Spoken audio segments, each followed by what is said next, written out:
সরকারের নির্বাচনী অঙ্গীকার বাস্তবায়নের লক্ষ্যে সারা দেশের মতো নওগাঁর 11টি উপজেলায় শেষের পথে খাল পুনর্খননের কাজ। এখন খালের দুই পারে চলছে বিভিন্ন প্রজাতির বৃক্ষরোপণ। আমাদের উঠে দাঁড়াতে হবে, সকল অন্যায়ের বিরুদ্ধে রুখে দাঁড়ানোর এনার্জি পার্টনার।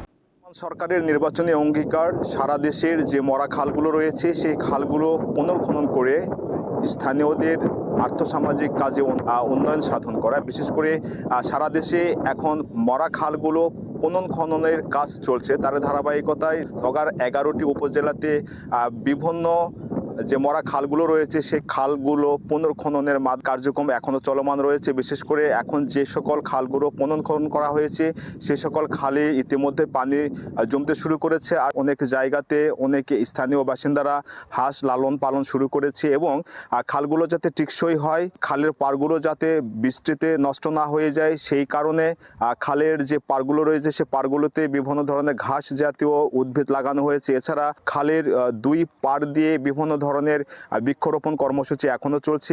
এক কথায় এই খাল খননের মাধ্যমে নওগাঁর 11টি উপজেলার খাল সংলগ্ন বাসিন্দা যারা রয়েছে তারা কিন্তু এখনই খাল থেকে উপকার পাওয়া শুরু করেছে। আগে এই খালে খনন ছিল না, পানি ছিল না, কিচ্ছুই ছিল না। এখন এই খাল খোঁড়ায়ে আমাকে বিরাট সুবিধা। আমরা এই খালের পানি দেওয়া জমি সিঁচতে পারি, মৌসুমি আবাদ করতে পারি। এই খালটি দীর্ঘ যাবৎ পূরণ হয়ে থাকে মাটিয়ে, তো এই খাল খননের কারণে আমাদের এই খালে পানি জমে থাকে, আমাদের বিভিন্ন উপকারী হচ্ছে। বা হাঁস লালন পালন করতেছি, বা বিভিন্ন আবাদ বুনের দিক দিয়ে আমাদের সুবিধাজনক হচ্ছে।